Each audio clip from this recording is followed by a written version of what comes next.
chewing the fat and talking hotel tech. It's time for Two Smart Fellas. Moin, moin, Wolf Bianski. Moin, moin, Marcus. How are you? Marcus Rashford. Hello, Marcus. Do I look like a Marcus to you today? Yes, you do. How? Oh, you've got coffee. And Wasser. Good. I made a tea, but I left it in the kitchen. But that's okay. I've had plenty of tea this morning. Awesome. Welcome. Oh. Are you ready? Yeah, I'm ready. We only did an episode a couple of days ago, and I love that we're doing an episode again today on April the 2nd, Easter Monday, 2018. Welcome to the Two Smart Podcast. My name is Marcus today, apparently. I'm Marcus. And Fabian, a.k.a. Wolfbian, a.k.a. Wolfbianski, co-host of this. Is it a podcast or is it a vlog or is it a vlogcast?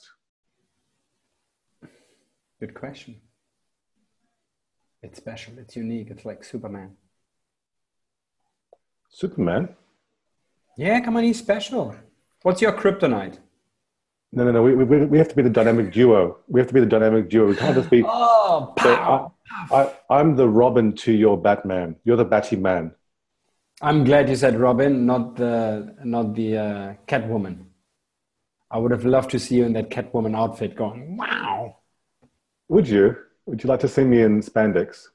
I think we had the discussion about what you want to do at the 1,000 likes or something like this, yeah? I think we can either put the Speedo on there or the spandex. And Speedo is, for those of you who are from Australia, he's talking about budgie smugglers. Whatever. Yeah, that's what I'm talking about. So is that okay? Is it okay if I'm Robin and you're Batman? You're the Batty Man, Batty Boy? Yeah, I think gray suits me. And I think you might actually look good in, what is the word, like green tights and red outfit or something like that. I think you look good. Yeah. I like being the boy wonder. Plus, he also has only this. So if you consider Batman, then you would have beard and mask. Yeah, Robin was clean shaven, wasn't he? He was. But, we can do an alteration. Yeah. Well, how about you be Catwoman, I'll be Wonder Woman?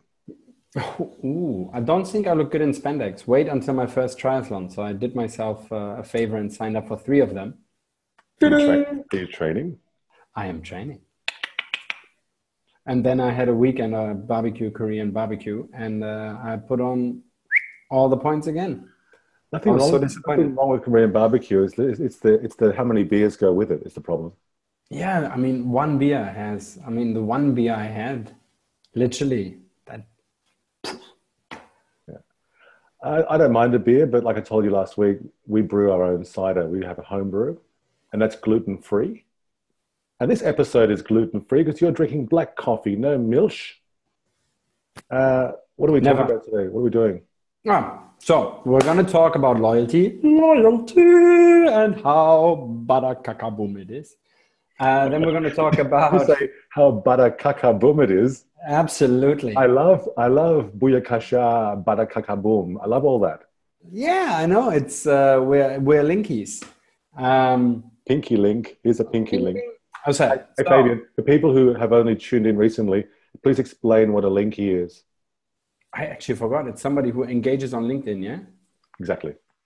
Yeah. Soon to be in the dictionary right next to you by 2045. Exactly. So when you meet someone at a conference that let's say you're connected to on LinkedIn, but you've never actually met them face to face, then you can do a pinky link.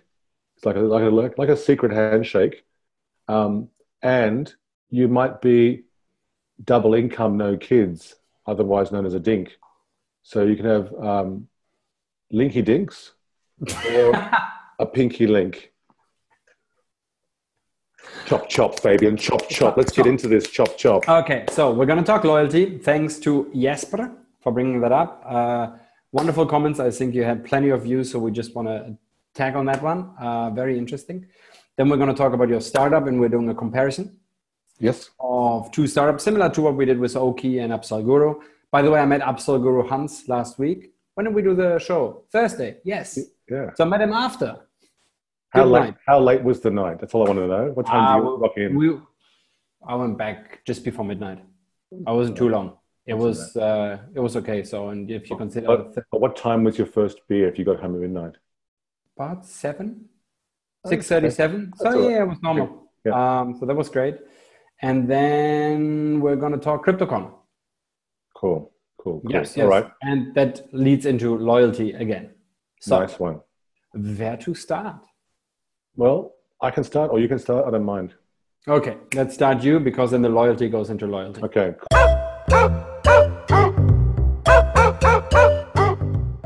Today's startup review is two new players, two European players. Both players I am very positive on. I think both of them have their merits. If you look at the hotel tech market space, the hotel tech landscape, it's very fragmented here in Europe. It's also very fragmented in Asia Pacific. Fabian, where you are in Singapore today, and where I am, I'm in Manchester today. Super fragmented markets. So technology players in this space, the people who are reviewing systems, are in a very fertile area. They've got such a fragmented market.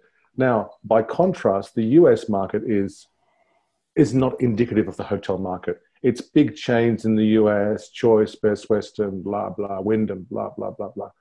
So any kind of emerging technology in this space in reviews US-based, for me, I wouldn't even consider because they're flawed based on their backyard. Do you know what I mean?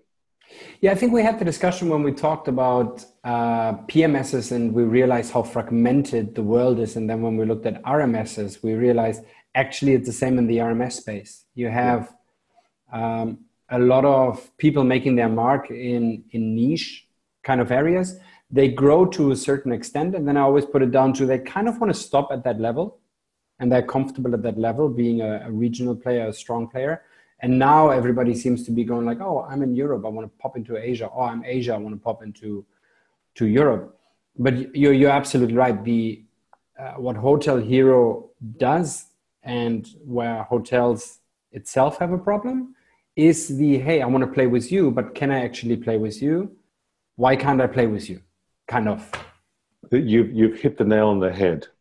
This integration dilemma, which has been with us, actually it's been with us from day one, but when I say day one, for me it's 1989 was day one in my career. Fabian, were you even born in 89? 1980, yeah. Okay, so you were 9. I was 9. Fabian, you were still single digits when I was hauling heavy bags, driving a big bus at the airport Hilton, chauffeuring VIPs, Fabian, getting some nice little tips, little gratuities. Fabian, what were you doing when you were 9 years old? Riding a skateboard? I had a black and white TV. I just got one, I think, and it still had the big buttons. So I had 3, and you had the little knob that you turned in order to get the picture up. Click. And I was amazed by it. And I know that TVs were normal, but not at 9, my God. I can't remember. I most probably would have not known anything about the world and definitely not about computers. In Cleaver, did you get much practice milking cows or milking the bull? No, I wasn't living on the farm side of things. I was living on the high-end area of where we have houses. Ah, very nice. No, but to be fair, I think considering Germany is anyways very, very far back when it comes to digital stuff in general. I mean, they just rolled out fiber optics essentially for the country, and we're 2018. So back then, I most probably would have had an AOL CD in one of the magazines I was reading.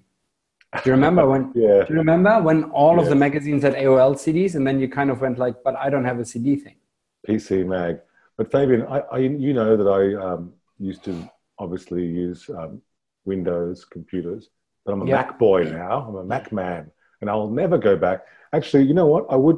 I would deviate from a Mac for a Chromebook, because I used Chromebook when I was at Price Match, which is pure. It's a Google product. It's purely online, super cheap, super lightweight, and it forces you to be quite disciplined in storing all of your documents online, which is just how it should be, right?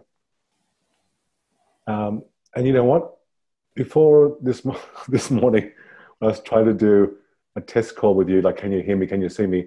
I know what your Christmas present is now from me. That's all I'm going to say. Make sure it's integrated. Would you like all of my other make sure it's integrated with all my other appliances? Yes, it will be. It'll be open to all types of interfaces. Pink, blue, grey. What color? Ooh, grey. Okay.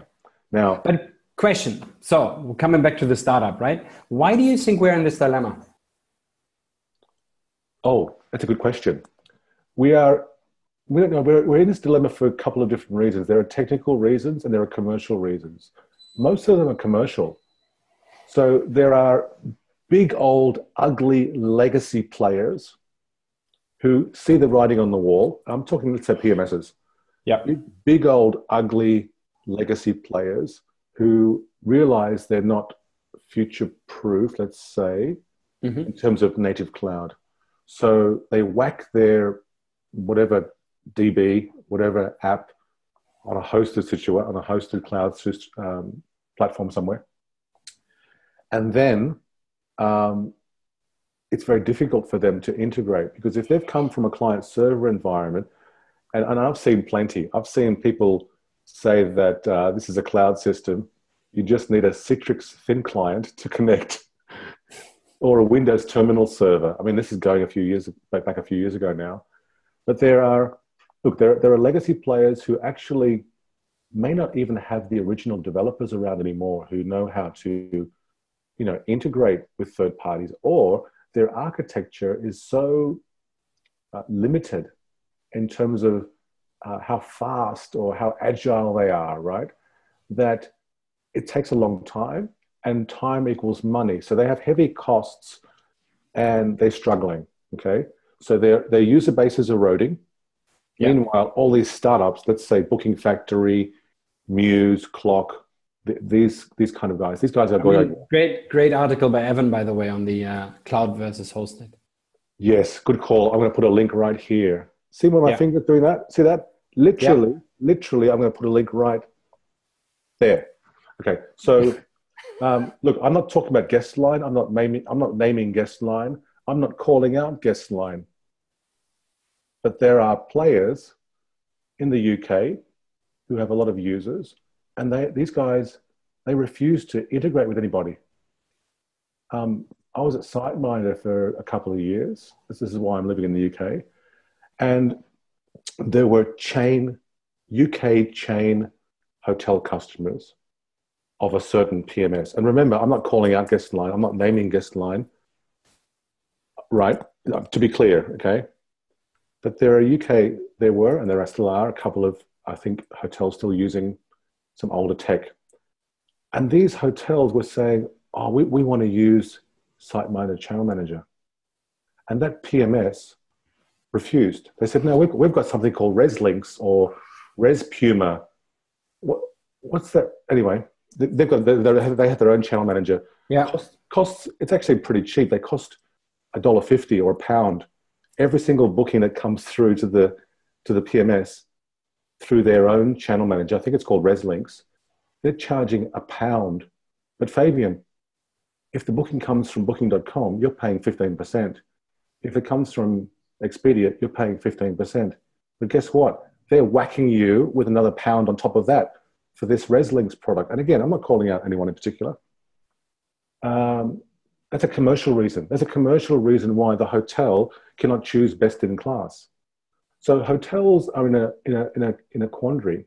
And so HotelHero, and let's look at Tooly tips. HotelHero, what makes these guys very cool is that, look, they're 100% independent. They might work with Guestline, but before they do, they'll suss them out and say, hey, Guestline, are you guys open, or are you guys, they'll probably speak with Sophie. I don't know. Sophie's the main strategist. at Guestline, and Rupert Guttridge. Little link for Sophie, little link for Rupert. I love Rupert. Worked with him at Ideas. Yeah, he's our ex-colleague. And Yeah. you know what? He is a very good guy. He's a Love him to gentleman. bits. Laugh him to bits. Cannot fault him. Brilliant sales guy. And very good. How do you say that in Australia? Really good bloke? No, really good mate? No, what is your expression? He is. He's a top bloke. Top bloke, that's the one. He's a top bloke, unfortunately stuck in a, what do you want to call it? In a company that's still full of spots. Let's just say they're very spotty. And I'll put a link to the LinkedIn discussion where the spots come in. Okay. Anyway, HotelHero. HotelHero. They compare these products in a way that does all the legwork for the hotelier. They compare and say, look, these guys already integrate with all these guys, right? Which is so critical.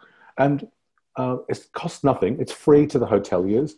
And the providers are curated. In other words, whoever actually makes it onto HotelHero. In other words, not any old PMS or not any old RMS or not any old point of sale, not any old hotel tech provider can make it to HotelHero. Why? Because you have to be open. You have to be agile. You have to be, what you and I and most reasonable people would say is, a decent solution. And I assume they would do that as far as a open, transparent tick box exercise, essentially. Correct. Good. So Okay. the providers are curated. But you know what I like most about these guys, apart from the obvious fact that having a founding principle based on openness and transparency, and look, I'm not a fan of Guestline. I think I've made that very clear. But Guestline might change their spots. They've got a new CEO now. The people that I used to deal with who gave us all that grief, well, actually gave the hotels all that grief back in the day, they're no longer there. Mm. So there's a new CEO. He's from Scotland. So that, obviously I'm biased. That gives him a few ticks in my personal box, culture-wise, Scottish people, although he might be from Edinburgh, and that's a little bit different. Anyway. I wouldn't have a clue, mate. No, Edinburgh, Glasgow, let's not go there.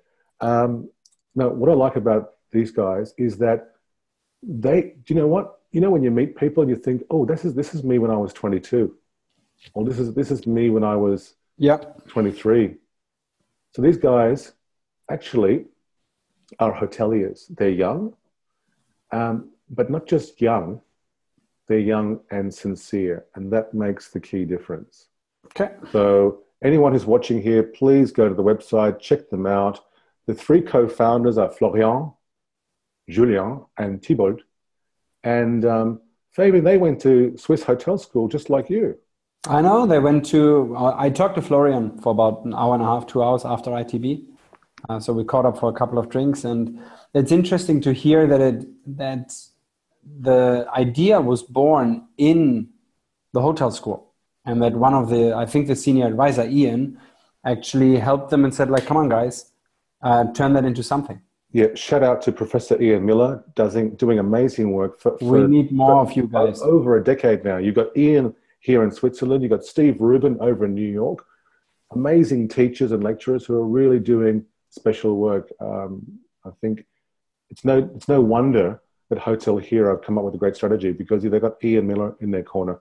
But yeah, okay. the other ones. Here's a shout out to Stephen because we always promised him this. So Stephen with his students does a pricing thing with his students where they use logic to do something, but part of it. So just for people who are familiar, Stephen Rubin, adjunct professor at New York University, and there's the link right there. Boom. And we told him essentially, you know what? Give your students or tell your students for us to discuss something so they can bring it into the new world of revenue management. So Stephen, this is a shout out to you. Please tell your students to tell us what we should crunch, what topics we should talk about, regardless future of this, future of that. Shouldn't be something relevant yesterday or relevant right now, but let's talk about something in 2-3 years time. By the time they come out, it's going to be relevant. Like Jack Ma says, and finally I got the name in my head. as he says, compete for the future. Are you showing me a T-shirt again? Well, Fabian, you know I'm trying to seduce you. Not anymore, but you know I also like my T-shirts, right? Can you see my T-shirt? Booking Suite, yeah. I'm not sure if you can see Booking Suite there. Yeah. Okay, anyway. Do you know who Booking Suite are or used to be called? No. Price Match. Yeah. Oh, yeah. Sorry. Yes. Now, those Price Match guys, they were also university level students. Yeah. They were 23, I think, when they started Price Match. They got some older guys to come in and help them go to that next level. Yeah. And they ended up getting acquired by Booking.com.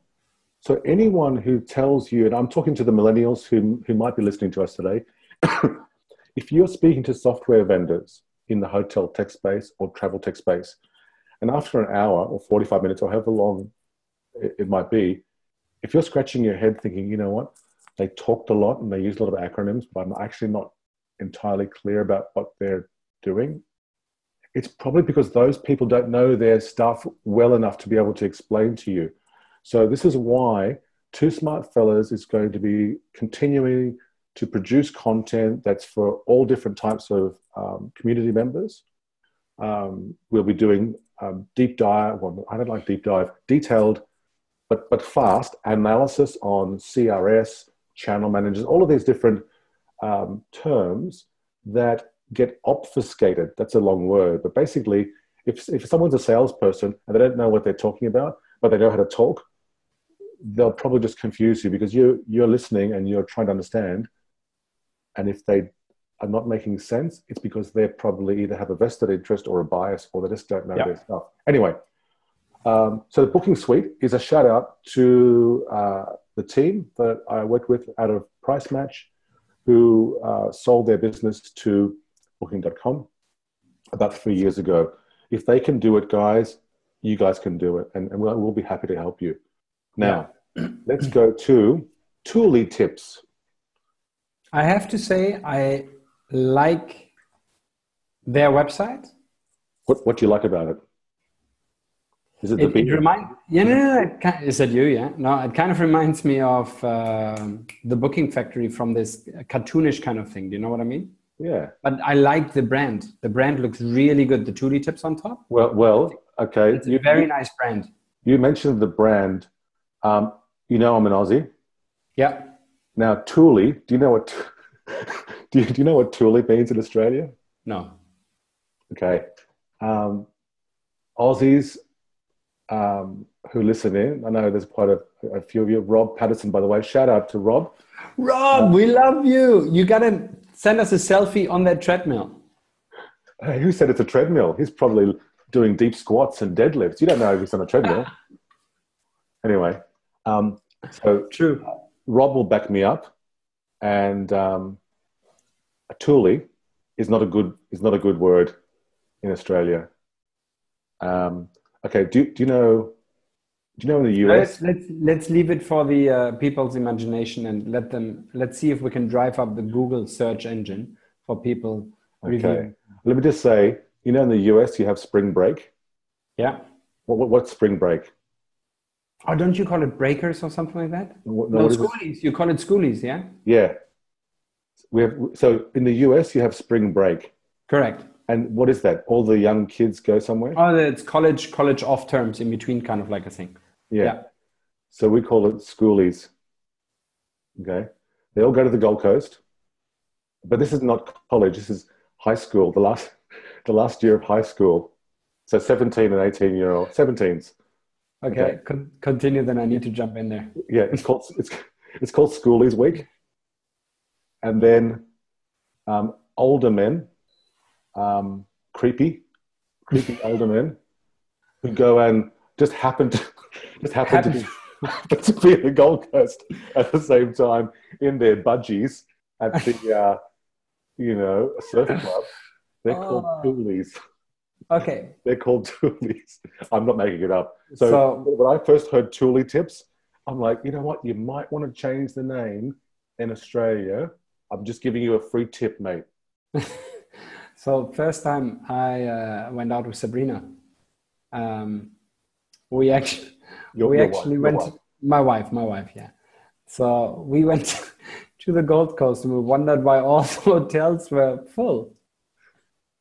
So we stayed there and we went into December-ish. Yeah, so we went into the pub, and it was literally like as if the music stopped and people looked at it. It was like the dusk from dawn.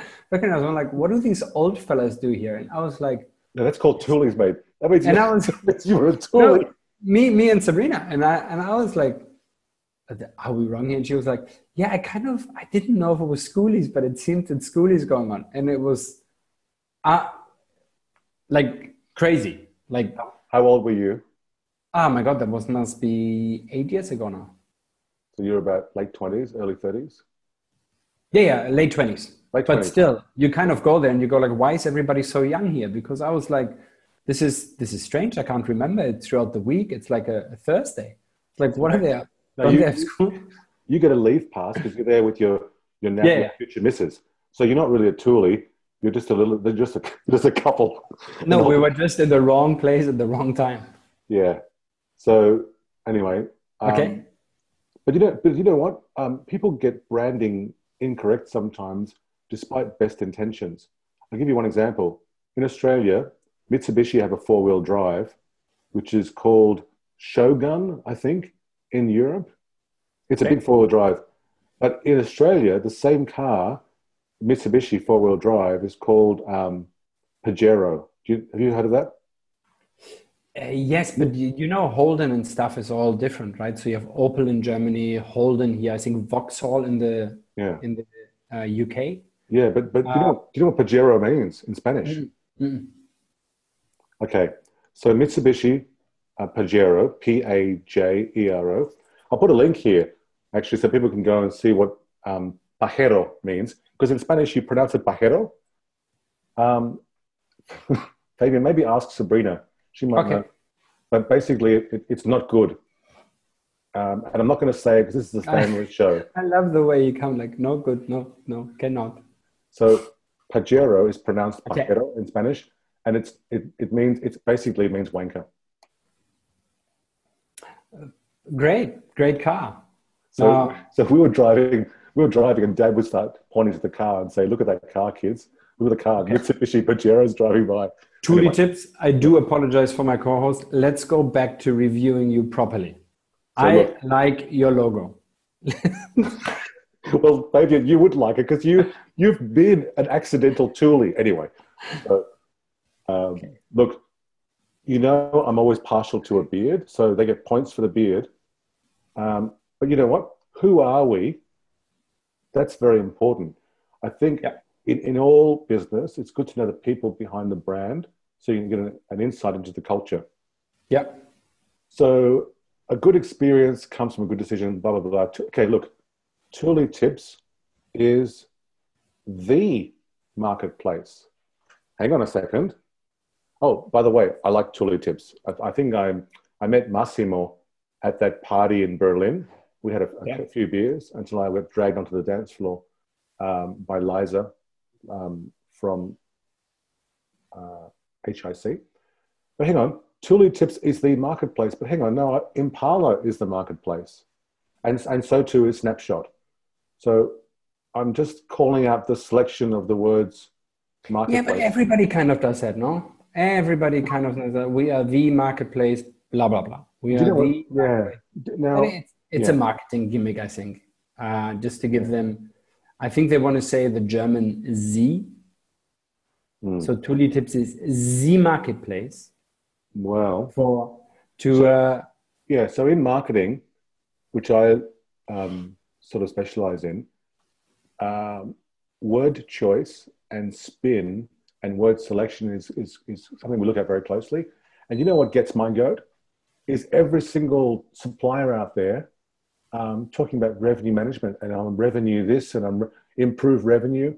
I'm sure it might be an online reputation tool, but obviously someone's done some research. This is someone in a SEO sense and said, you know what? Keywords, revenue management.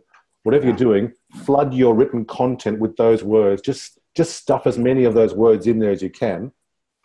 And so when I see the marketplace, I go, oh, hang on a second. Okay. Anyway, find the best solution. Oh, look at this. Look at this.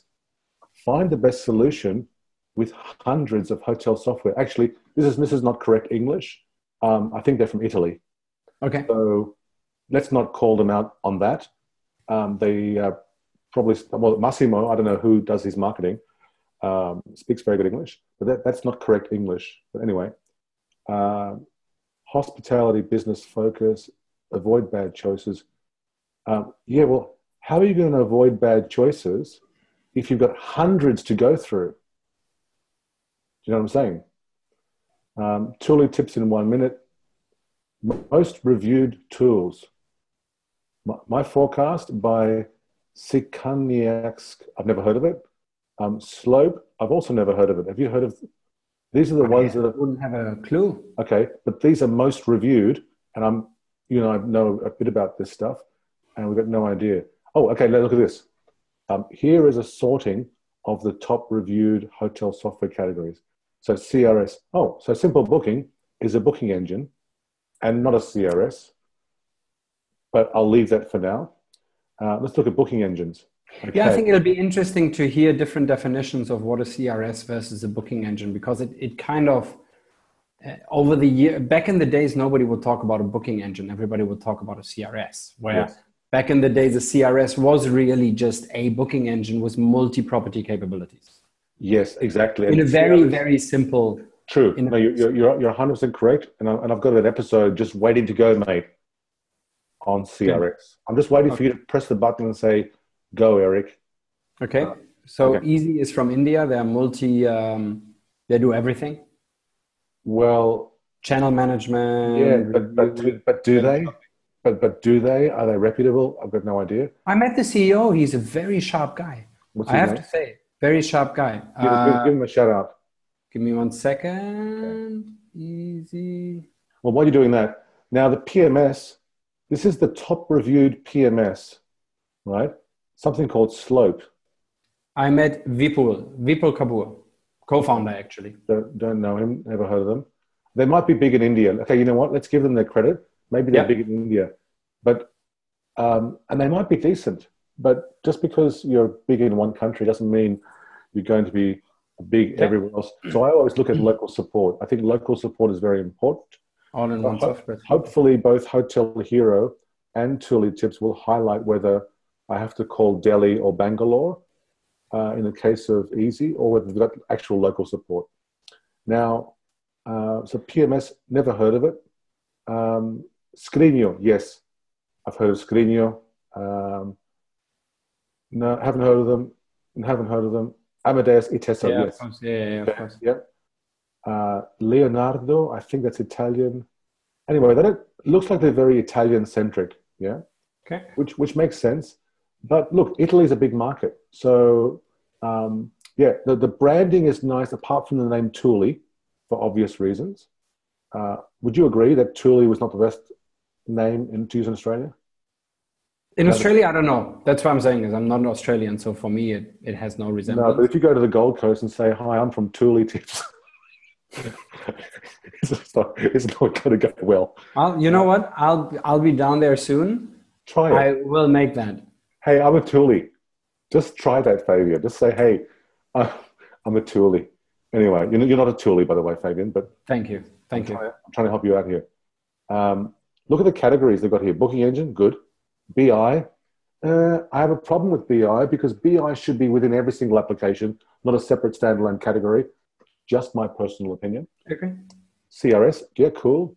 I'm not sure if vertical booking are there, but... no, I think I saw you guys earlier. I don't know if we are. Channel manager. Content management system. It's good they're putting this in there. This is basically websites. Yeah. And I think, in my opinion, Travel Tripper's CMS is actually very good. They acquired it from a company in Canada, I think, or maybe Boston area. I forget the name of the company, but it's now the back-end CMS for the booking engine, Res Tripper, and it's very good. I mean, that's what people underestimate with the CMS, right? The capabilities of what you can do from a perspective Back in the day, gosh, we used Leonardo, I believe, if I'm not mistaken, at IHG to power all of that. But yeah, CRM system. Okay, we're coming back to what is CRM system. Data analytics software. Now, Fabian, where is Logic data analytics, or where are you guys? I think it's by. To be fair, mate, where's the R? Does the R have revenue management system? Yes, it does. Yes, so you're there. Data analytics, to be fair, I would think it's a platform as a service, if I would look at that. Like SaaS. Like SaaS, for example, like a super cruncher, like a data warehouse kind of things. What's proposal management software? I would imagine it's RFPs. Yeah. Point of sale, interesting. Let's have a look at point of sale. but my point is this is great if you are the hotelier that has all the time in the world and you want to review 85 different PMSs from all parts of the world. However, HotelHero, curated list, I think that's the way to go.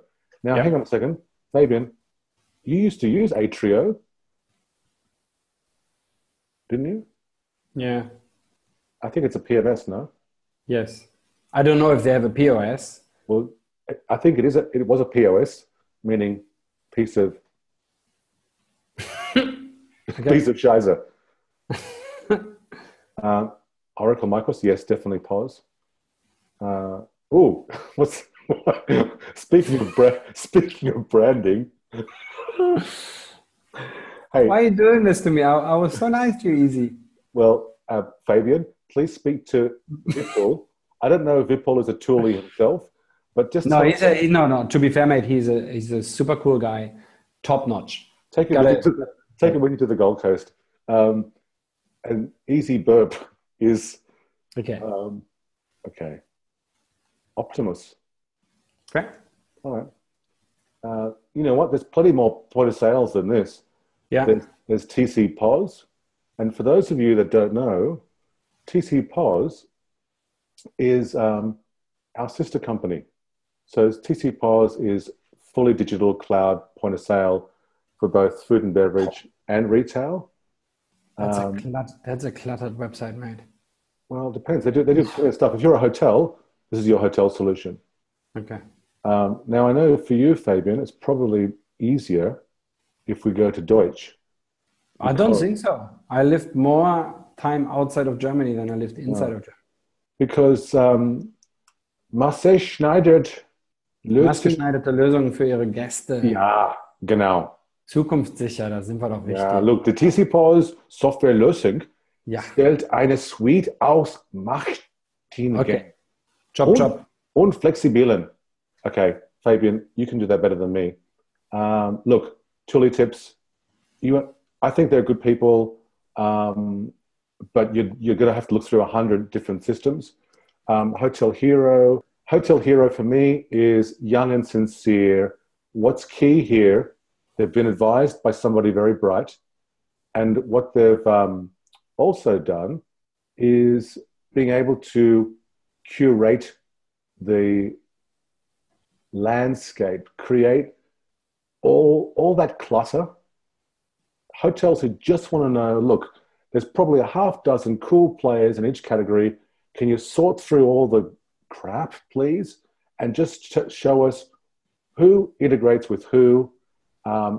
Guest line, are they good players? Are they not good players? That kind of stuff. But Fabian, that's enough for me, I think.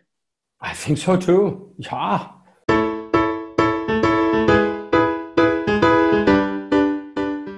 Okay. So, loyalty. So, Jesper is the head of pricing analytics at Grab. So we covered that last week. Grab bought Uber in Southeast Asia. So Uber kind of lost another playground in the world to play with. We call it a strategic partnership. So they essentially still retain some equity, but overall they are gone and there's only one app, at least here in Singapore. But then you have other local players that Grab still has to deal with. But the question that Jesper is answering here is Jesper is hotel loyalty programs. Are there actually any good ones? Why are they good? And please, no bias. Now, before I go in there, and I know that let's go into yours to start off with. Where is Erik? Because I know you answered, right? Did I? I think you did. Oh, Or it I must can't have been- remember. Can't remember. I think you did, if I'm not mistaken. Find Erik. I am pretty active on LinkedIn, but I'm not sure. No, you didn't. Okay, you might have done a different one then. Okay. So essentially the question was, which one is the best loyalty program in hospitality? Yeah, it looked like Starwood were the ones that were rated pretty highly. I read stuff, obviously. Yeah. I've got a good memory, but I don't always contribute or chip in because I'm a member of multiple loyalty programs. Yeah. But I'm also loyal to the experience. But you know what? My personal opinion is, Fabian, I'm loyal to a brand regardless of points. I'm not a points junkie. We order from the same curry shop every single Saturday, and they give us this little menu, and you get a stamp. Every 10, you get a free one. We never do it. We're ordering from them because we really like them. Yeah. So my view on loyalty is I'm loyal to a brand. If there's points, fine, but I won't always stay with that brand just to accumulate more points. Do you see what I'm saying? Yeah. For me, it's things have changed, right? Back in the day, let's look at it. Back in the day, you had gold, silver, whatever you want to call them. And airlines still have all of that, and the big chains all have that. So the problem was that then people tried to copy it into a independent environment. And most of the time, hotels were paying a lot of money, but getting very, very little return, right? And here's the reason why. I remember when I was at the front desk and it was like, guys, we got to drive up the enrollments. So let's enroll everybody. Would you like to become an XYZ member? Yes. You tick the box and I got another one. And for that, you got incentivized, right? But the small print always said, if you're not staying 2-3 more nights a year, then you kind of get bummed out. So it was quantity over quality. And that already killed, in my opinion, the loyalty program, because why would you want to do that, right? Yes. Now, then times have changed and people are going to instant gratification. So if I don't get an instant high five, I don't want to be loyal to you, right? Do you know? And I'm with you. It's about the experience, but for me, it's slightly different. I am a brand ambassador for this moment of a time. So except for Mac, for some reason you refuse. No. I was a Mac ambassador when I had an iPhone. Okay. Right? But I've changed over to a Samsung. And I told you last week, it took me 3 minutes to clone my old phone to my new phone. Amazing. Last time I tried to go from Apple to Samsung, and it took like a week because it's painful. Yeah, no, I think iPhone is one thing, but Mac desktop, like a MacBook Pro, because your computer today, look, you know what your Christmas present is going to be. That's all I'm going to say. Yeah, thank you. And it syncs with your... Oh, fantastic. That's beautiful. You gave yourself an avatar with a fro last week. So let's go back to the loyalty, right? So if I go to Starbucks, right, for whatever reason I go there at this point in time, I'm going to become a brand ambassador for Starbucks. If I take a picture, if I meet people, I will bring Starbucks as in connection with my personal brand. I mean, you could argue that you and I, we have personal brands. Two Smart Fellas is a personal brand, right? Well, and then you have an overarching brand within a certain niche within the industry, be it technology, be that. But I think that's something that someone told me a long time ago, an old mentor, is that people buy from people. Okay. People don't buy from companies. Yeah. And so if you're saying everyone has a personal brand, yeah, absolutely. It makes sense for you and I to use whatever brand we may have. Oh yeah, there's no together positive or negative, right? All I'm saying is everybody has their personal brand, right? Yeah, it's your own asset. It's your own asset. And when we talk asset management, what do you do in real estate? You drive the asset value up, right? Yes. And people forget that the biggest asset is the one that they look into the mirror every morning. This is the asset that you needs to be driving. That sounds very Tony Robbins-ish, by the way. Pow! No, that I'll do. That asset management part, that is brave Fabian New World. You know who's the best number one brand? That guy, your mate, ask Arya. What's his name? Your Indian friend? Who? The Instagram. He used to be a racing car. No, that's yours. I have no idea who he is. Never met him. He wants you on the show, not me. Sorry, I'm too small. No. So point being is that when we go out and we take pictures, when we do everything, we're becoming those brand ambassadors. And it has kind of changed the same as with employment. You can argue that now people can choose where they work versus the employer choosing people. Right? Oh, I think definitely. Even for university graduates, it isn't just when you get more experience and you know what's what and you can call out. Well, basically, you can understand whether the corporate culture is the right fit for you. I think that's most important. But university grads or straight out of high school, if you go into the workforce, the same applies. Don't just jump in and to the first offer because what they've written sounds interesting. Yeah. If you get an opportunity to speak with them over Skype, just know that you should be interviewing them as much as them asking about you. That's just a free tip. Very good tip. Now, Uwe brought something interesting here where he's not loyal to any hotel. And I would argue that a lot of people are not loyal to anymore. Right? When we go down, you will see that Brian Bailey from Minor, for example, says, I'm going by the niche players, right, or the local players because it helps me here, but I can't use the global brands because I'm not traveling globally. So it doesn't make sense for me. Nice guy, Brian. Brian Bailey, an Aussie, and his wife is Danish. So double thumbs up in my books. And I met Shankar from Australia last week, also Minor. He likes to wear a tie, doesn't he? Yes. So what frustrates me is this. Sumitra Ghosh is just on your Skype. Hi, Sumitra. What frustrates me... DND. Yeah, it's okay. Don't worry. Okay. What frustrates me is this. I love you as long as you spend money with me, but the moment you don't, I really couldn't care less about you. And by the way, if you don't spend enough money, I wouldn't even know who you are. It's like a GM in a small property, and you just go. I mean, people do me the favor and just walk up to those GMs and everybody else and say, "Hey, it's so good to see you again." Then all of a sudden you will get hugs and kisses, and they will tell you how was your last stay, and you all of a sudden have that connection that you never had. Do you know who the worst of this is? The worst culprit is the airlines.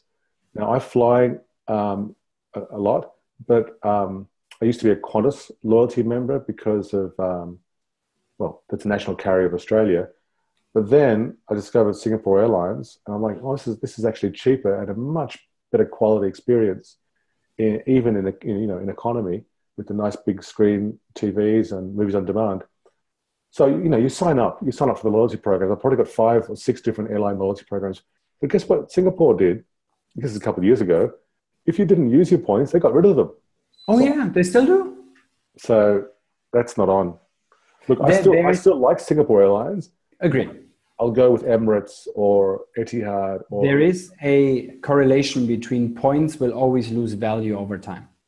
They will always lose value over time. If you look at what your loyalty programs were, if we flew to Brazil 5 years ago for the first time, it was 58,000 per person return points. Mm-hmm. It's now 280,000 per person return. Please tell me with 4 people how I have 1 million points in my account. So you kind of sit there and go like, why do I actually bother? Well, I don't. So I don't. I've got points in so many different airlines. And you know what? I don't even... I've redeemed points once ages ago. I think I gave some points to my brother. But I must say, again, I'm a member of, just recently, Best Western UK, because Rob's there. I thought, I'm going to check out their loyalty program. But Accor Hotels, I think I've made it known that I'm a fan of Accor and Hilton and a few others. Yeah. And Starwood as well. But Accor, they emailed me last week, and with the points that I've got, this summer, they're doing a concert series in Paris. I think it's Paris. And one of the offers, you only need 2,000 points. I got 8,000. You only need 2,000 points, and they've got a special Accor Hotels box for Katy Perry. Nice. Now, my daughter would love that. So, look, we might be able to do a little side trip to Paris. And Go for it.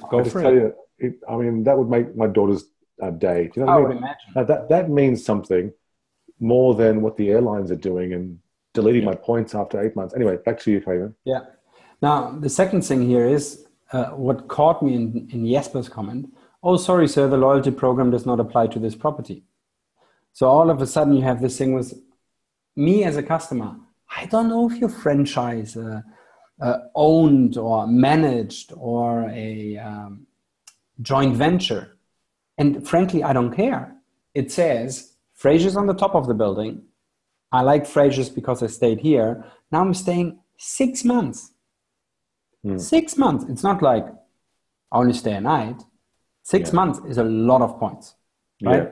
And then it's, nope, sorry, but cannot. Now, then we're going banks, because then we're all talking about the same SPG. And then Detlef Remy. Professor. Very good guy.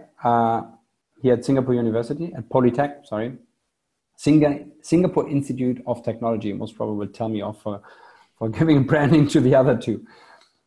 He is my favorite. He says he already bought 2 coffee machines from his points from DBS, right? But why does he need 2 machines? Well, I don't know, maybe one giveaway. I mean, we bought a machine because we had to buy one of those milk frothers. And they were like, this Nespresso machine, and then you put the milk in. And they essentially went and said, if you buy that milk frother for $20 more, you can get a coffee machine. Okay. You know what I mean? Now we can give somebody something one day. Now, do you know what I think they should do? Is they should give people the coffee machine as long as you keep buying the little Nespresso pellets through them. That's where the margin is. Agree. Now, here's one for you that I hope you can help with. So David asked a very good question about the Genius program and the Expedia Rewards program. David Turnbull, from Correct, yeah. Capshot. And he asked, it would be interesting to know how many loyalty customers they actually have. And I tried to Google it, I tried to find it out, but now I'm interested. I'll ask my mates. That's what I'm saying. Ask your mates. I'll ask my mates. In order to find out what it is. Now, my belief in loyalty is that in the future, we are going to go down somewhere into the crypto corner. And it doesn't have to be crypto corner. Nice segue. Nice. I like that. Nice. Thank you. Now, revolutionizing marketing and loyalty. Okay? Big statement. Let's see. So we redefine the way companies build customer relationships. And the reason I actually like them is if I show you the team, it's pretty solid. Anyone ex-Uber? No. Good. So traditional marketing is often disliked by the customers. Badly timed, lack of personalization, result of spam. 100% agree. Agreed. Loyalty program repeatedly fail as consumers lack a sense of value and ownership. Absolutely. Expire, wasted, no real value. In North America alone, the total value of unused points is approximately 100 billion, right? Wasted. Yeah. Right? Yeah. So their branding and loyal enable retailers and brands to easily launch their own token-based incentive and reward. We reward customers for doing something and build a long-term relationship. I know there's a lot of fluffy words in there. Yeah. Actually, remember when we talked about Travel Coin? Yeah. Previously? Yes. Look how beautiful this is. They're taking it a step forward. And if they can really pull it off and say, hey, you're Indian, where you order your curry from? Oh, yes. Right? They might be able to do that, and then you get 100 points there. And then you get 100 points from the sport shop down the road, and then you may get 100 points here. And it rolls up, and you can cross-use those. Yeah. No, right? I love that as a concept. Sorry, keep going, yes. So that I really love, and now we're looking at the team. Former SVP of product from Hybris. Heard of Hybris? No, but Case is a Dutch name, and I like Dutch people. Yeah. So if I go into Hybris is SAP. So it's big data stuff. Okay. Right? So a lot of big data stuff. And you know that I'm more interested in general in the advisory team. And what was Case's role at our product? Okay, good. Product. Okay. So then we have the former CEO of Hybris. Okay. Right? Also, yep. Good. But again, I'm more into the advisors. Yes. Blockchain expert, board member Intel. Shlomo. Okay, so Shlomo, because Intel do a lot of the chip manufacturing in Israel, I think in Tel Aviv, maybe not Tel Aviv, but do you know who else is ex-Intel? Is the Fornova engineers. So Shlomo probably knows Dory and those guys. Okay. But now I think those guys are actually quite hard hitting. The global MD of Accenture, regardless if you like Accenture or not, they have a track record.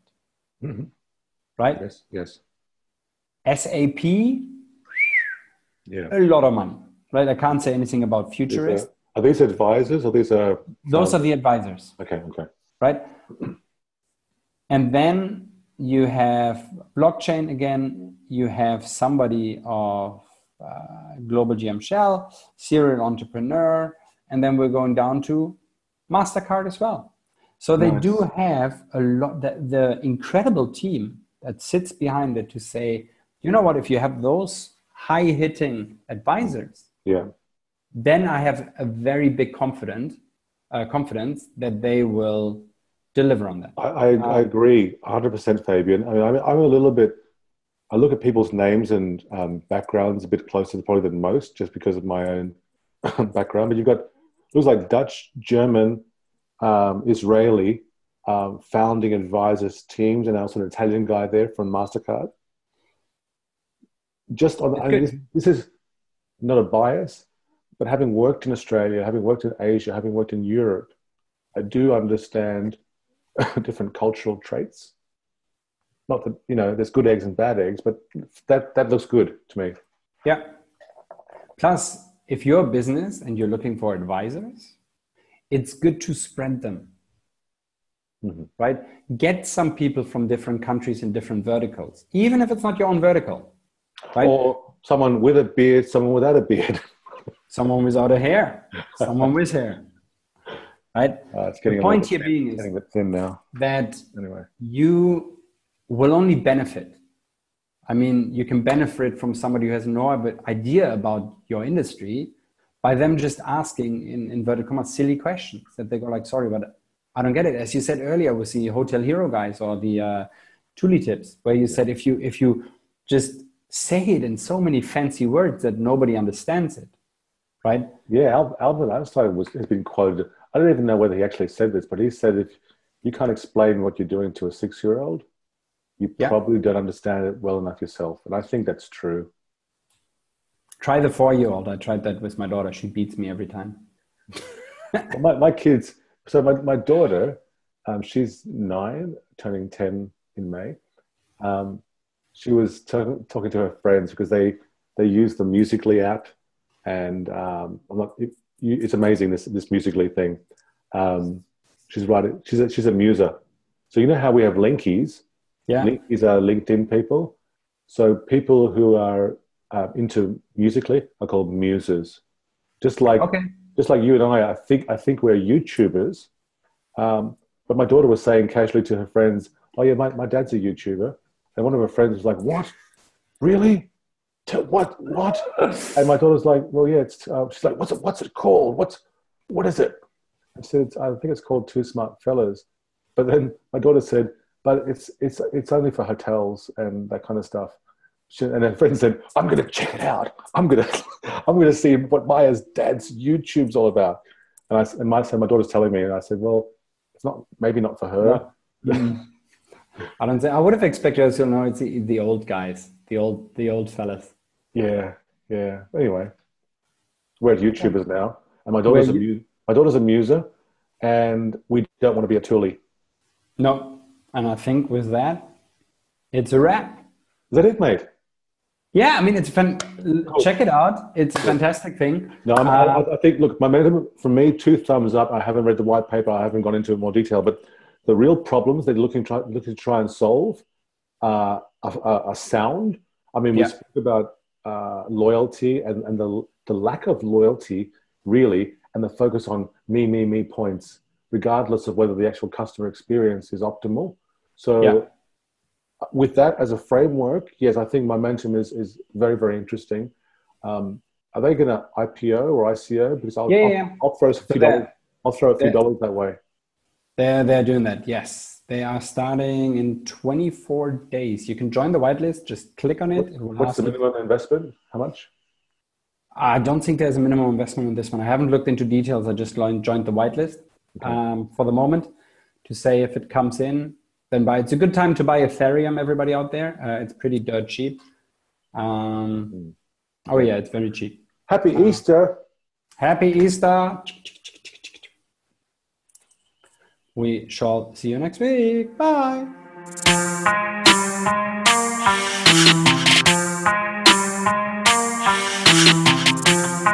Awesome, baby. Loyan. Mambo King. Ya me acostumbré a siempre ganar como el 23. Ya me acostumbré